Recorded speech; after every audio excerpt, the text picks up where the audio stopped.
டேய் இல்ல ஃபேன் ஓடுதான்னு சரி பண்ணிட்டு இருக்கேன். எல்லாம் சரி பண்ணிட்டேன். சுவிட்ச் போடுறேன். ஃபேன் ஓடுதான்னு பாருப்போ. சரிப்பா. ஓடுதா? ஓடலப்பா.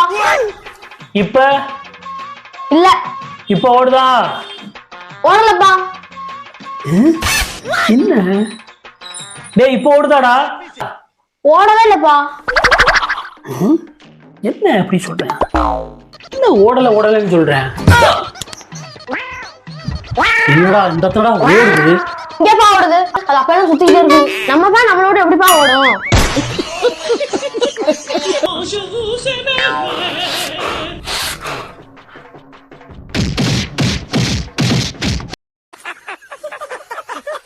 மறக்காம ஃபாலோ பண்ணுங்க, சப்ஸ்கிரைப் பண்ணுங்க, அப்படியே லைக் பண்ணி ஷேர் பண்ணுங்க.